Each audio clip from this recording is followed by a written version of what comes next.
Okay, I had a clumsy go at this just now. Thinking at the moment. Let's go with generational trauma.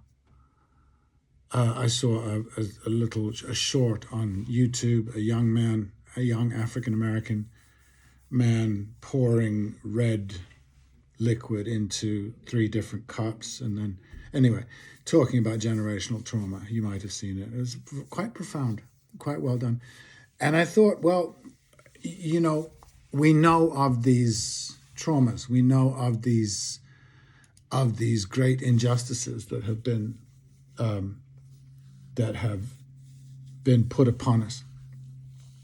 Us, I say liberally, on some of us, not so much on the others. And I have to confess that it would be very hard for me to find in my collective unconscious a notion of generational trauma. Now, I am a quarter Armenian, and I know about that. I know about that genocide, and it is as horrible as anything. But I don't find myself identifying with it specifically. It doesn't has little to do with my definitional self. But I have to say that otherwise, look at me, my gender and my race puts me in a community of people who have the least cause for generational trauma, and it makes me, and we can also, well, I'm Irish, or I'm Scottish, or I'm Welsh, or this happened to my people and that happened to my people, and it's like a predisposition. The fact is, it's a bit like crying wolf, because there are literally peoples, societies, races, cultures who have been horribly, horribly abused over the centuries that I know about. The great centuries of large organized culture, armies, civilizations, religions and stuff. And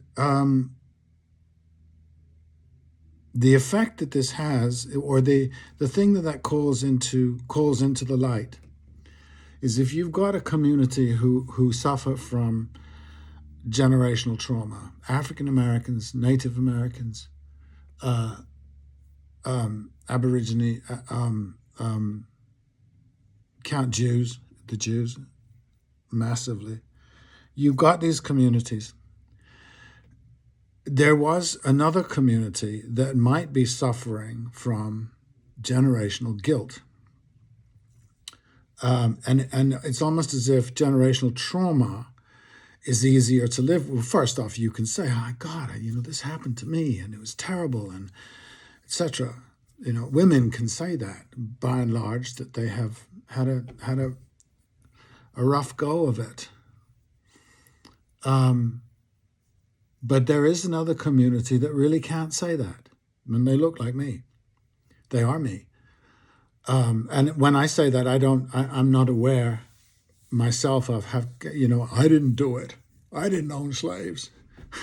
I can say that. But something else has gone on, is that I have to admit that every time one of these stories comes out, and every time I'm sort of considering what's going on in Palestine or the Ukraine, I have to say that the victims in those strifes, in those horrible encounters, I have never experienced that.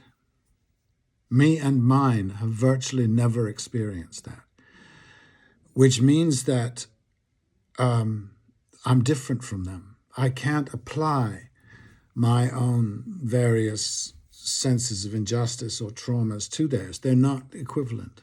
They're not the same. There is, as far as we know, it's very difficult to find an equivalent to the Nazi Holocaust. it's very difficult to find an equivalent to the chattel slavery in the Americas or the whatever. So what happens with generational guilt, I suspect, is that somebody might say to you, as they do in conversation, they'll say, look, don't worry about it. It's not your fault. We like you anyway. You didn't do it or whatever it is.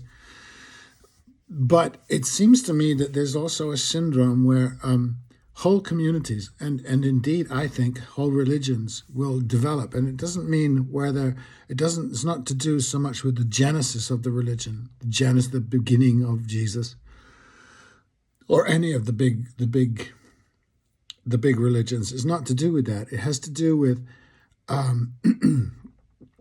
how belief systems can be adjusted so that most of the history that I read growing up in my education, sparse as it was telling me that what my people, my gang, my club did from the beginning of the colonial age was good. It's given titles like the Age of Discovery, the Age of Adventure, the Age of Enlightenment, yada yada yada. This sort of thing goes on, and I'm saying that is what we do with generational guilt. We work very, very hard to cleanse our own history, and it's interesting to study up on all the way through this process, the colonial process. And by colonial, I mean you move into another country where other people live. You encounter these other people and you tell them, I've gone through this several times, but the Martian story particularly, and you tell them they have to change their language, their way of life, their belief system, or at best be put on a reservation. Right, and deprived, therefore, be put into a concentration camp, a Gaza, if you like. So, and that is something, by the way, that we would never have reciprocated. If somebody showed up, but the Muslims didn't do it. The Muslims did some of it, but the Christians take the cake for moving into parts of the world and saying, you will become us or else, right? And in every period of that, from 1492, from Columbus, he had a friar on board who said to him, the way these Caribbean people, these Caribs they were, the way that is fine. They're not awful people. They're not sinful people. They're not this, they're that. Why don't you just leave them alone? Or if they want to come to the Lord, allow them to do it. But they're clearly not doing it. That was out of the question, right? Just reading recently of General Crook, who was the famous Indian fighter after the Battle of the Little Bighorn. He tracked down those guys, the Crazy Horse, Sitting Bull, Red Cloud, stuff like that. He was the guy, and he wrote very compassionate. He said, if it is no wonder that the native peoples are striking back. They've been treated appallingly. And he was a deep Christian, very, very devout Christian. A whole other story. Movie, Hollywood, very good movie idea. But basically, it is insurmountable. So the media, the very unprofound, and they imagine themselves to be bringers of light. Very, very few and far between. I'm sorry. They are mostly promoting the propaganda. I mean, there's a guy talking to this marvelous Egyptian Canadian, And he got into the thing of saying, can you not condemn Hamas? Can you not condemn Hamas? And you go, let's be clear here. What Hamas did was not without cause. What you can't live with, Mr. Interviewer, Mr. Keir Starmer, Mr. Joe Biden, Mr. Mrs. Kamala Harris, what you can't condone, what you can't deal with is that you were guilty of causing what Hamas did, that you had a hand in it. The only world model you have is that, which is the Christian one, is that we are good, we are forgiven, we are believers.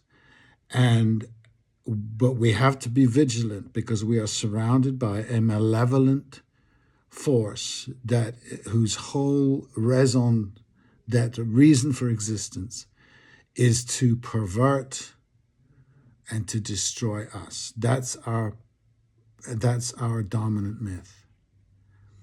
And the Western movement, the Western Christian movement, the European American movement has been so incapable of self-examination since it began. And it's the nature of the thing. When you run into a place and you start massacring people, you really do need to have some force with you because we're all human beings. And, like General Crook, you go, this is not a good idea. But something overwhelms that. And very complicit in that is actually the media. So this chap, this Egyptian Canadian, didn't have to say, no, I love Hamas and I hate Israel. He didn't have to say that. He just, all he has to do is to say that they had cause. And the media and the world, the Western world around, the only answer they can brook is no. What Hamas did was unforgivable, was demonic. As Netanyahu said, we are the civilized ones, they are the uncivilized ones. That's the only response and it's not a response that can be given that elucidates the truth. It is the response that has to be given by the Western world. It is the only explanation they can give themselves for what they have done. It's what they have done for 500 years. Now, I grew up in it, and I suppose there was a time, probably until I was maybe 9, where I was as convinced as anybody else about the notion that white Western civilization, Christian civilization, was the way, and you get caught up, and that becomes your thing. So Shakespeare becomes a great artist, a great elucidator of the human condition, ignoring the fact that he was also at the same time, a massive propagandist.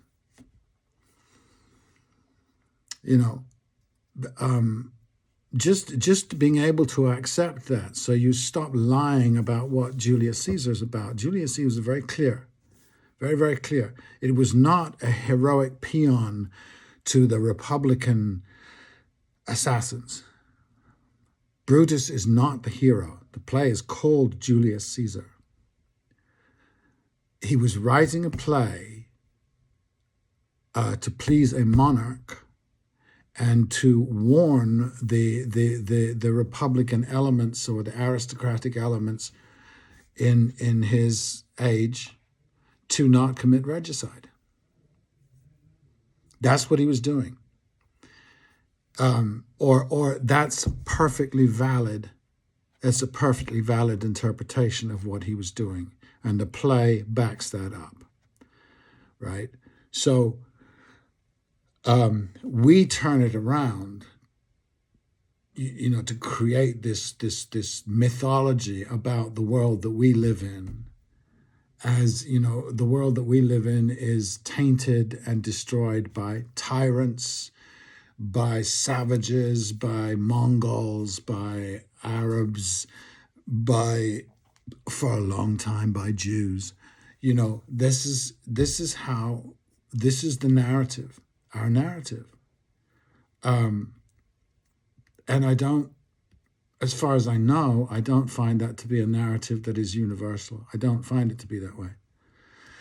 I believe the Japanese are very arrogant about being Japanese, and the Chinese are very arrogant about being Chinese. It has a different form. Ours is exceptional. It's an exceptional thing. And again, it's we're in trouble because that movement, that worldview, is intrinsic to our industrial way of life, which has brought us to the brink of annihilation because of the environment. So there is that too. You know what I mean? There's a wonderful documentary film made about a Native American, Navajo, in Arizona. I think it is Arizona or New Mexico, and he works at a coal mine. And he has an issue with that. It's a documentary. He has The Blessing, it's called. Brilliant. Produced by Raul Trujillo, among others. And he has an issue with this mining.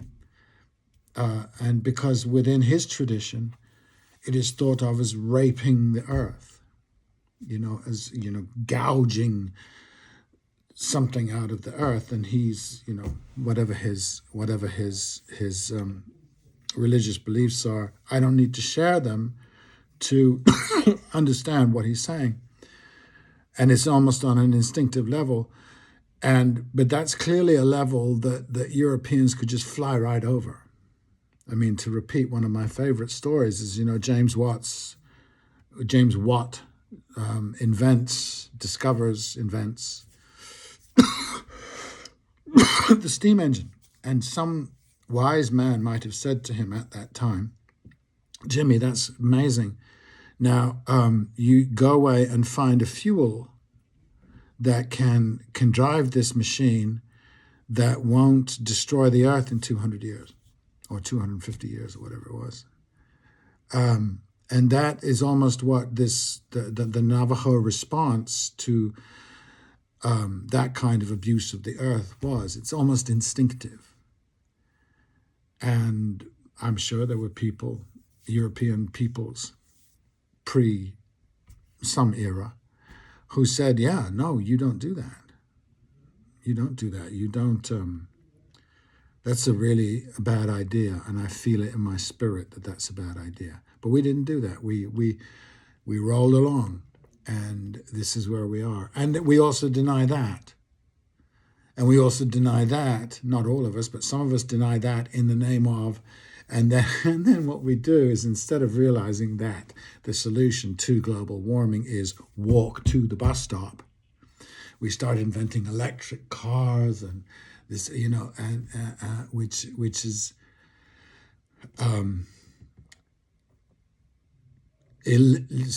reduces the impact we have, our carbon footprint, minimally. It's not enough to get us back to anything. And every politician, you listen to every politician every day, is we got to have growth. And I'm not sure why we need to have growth. Rich people are richer than ever.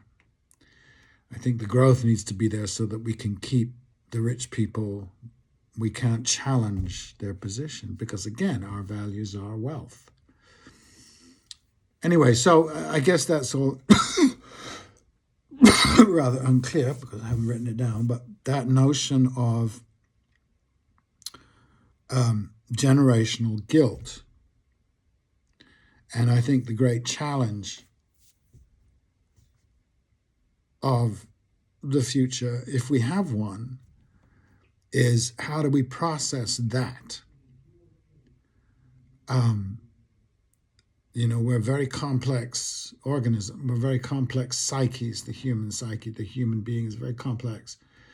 And I think one of the reasons why we don't even allow it any space in our thinking is that we are not capable of it. Right? It is difficult enough processing generational trauma. And as this young man said in the thing, it's not easy to do, but you have to do it. And one generation has to say, the buck stops here, the trauma stops here, and find some way of resolving it.